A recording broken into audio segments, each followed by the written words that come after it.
Finally, after 54 years in the waiting, the world has more top-secret files on one of the blackest days of democracy, the murder of a sitting president of the U.S., one whose tenure held so much hope for many. President John Kennedy was no ordinary leader. He had vision, intelligence, courage and a willingness to shake up the establishment, even to the core. He was up against J.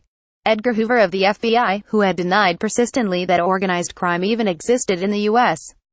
He was up against the mafia, against the CIA that dragged the White House into the Bay of Pigs fiasco, against the banks that were amassing staggering powers, against the oil industry clinging tenaciously to their unjust tax exemptions.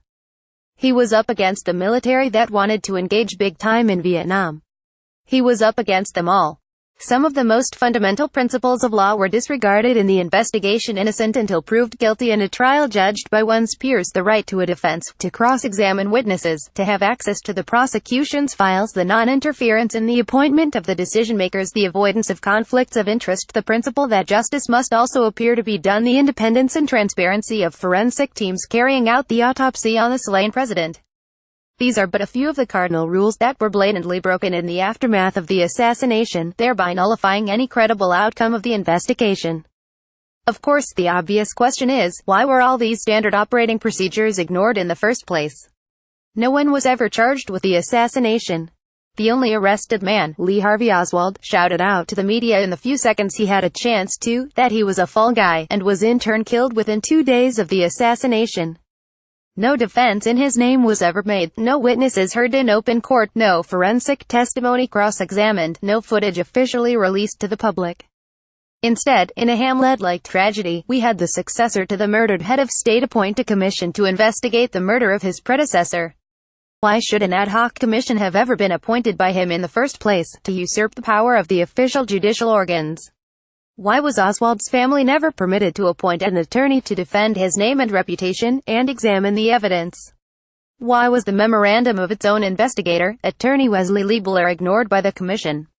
Liebler had pointed out to his Warren Commission that FBI marksmen had failed to replicate Oswald's alleged rapid fire, and that FBI expert Frazier had testified before the commission that shots fired by FBI agents with the assassination weapon were a few inches high and to the right of the target because of a defect in the scope of the rifle allegedly used by Oswald.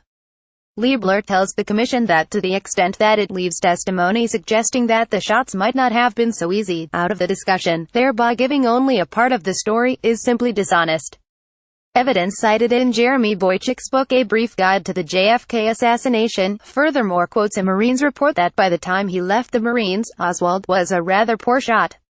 Even without the recent release of secret files, there was so much evidence of something gone horribly wrong. The president's autopsy was not carried out by an independent, forensic entity, but by the military.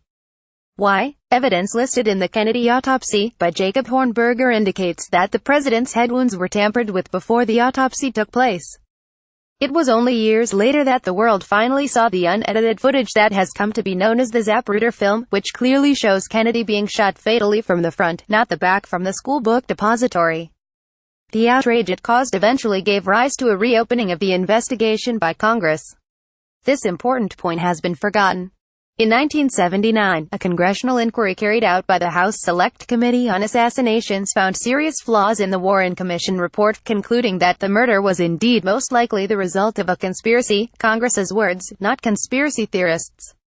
Yet somehow today it is still the Warren Commission report, discredited as it was by Congress, that is quoted in the assassination saga.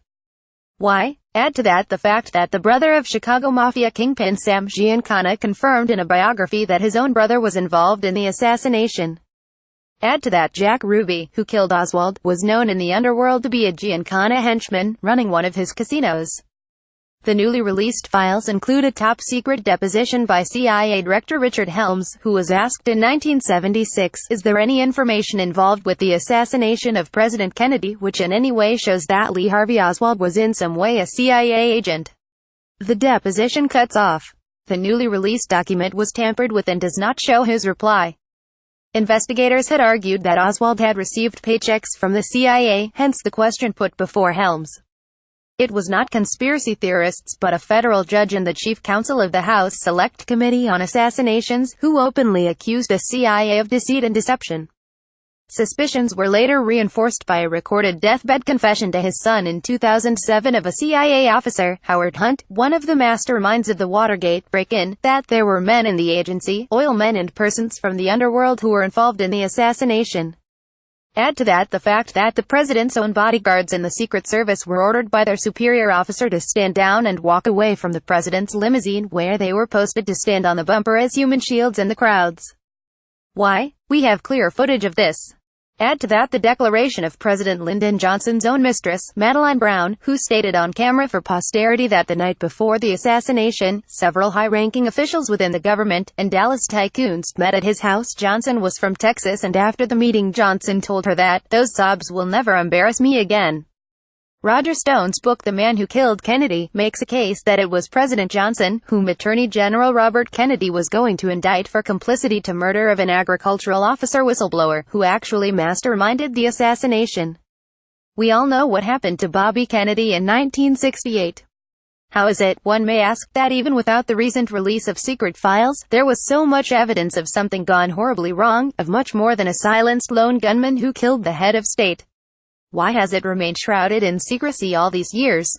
Why do we denigrate investigators as some wacko conspiracy nuts, when the House Committee on Assassinations itself concluded that there was most probably a conspiracy to kill the president? Could it be that such a conspiracy to murder may well have amounted to a coup d'état, an overthrow of a government by violent, surreptitious and criminal means, followed by a gargantuan cover-up, to maintain the status quo and an extremely powerful elite, setting the U.S. on a very different path than that intended by its democratically elected leader in 1963?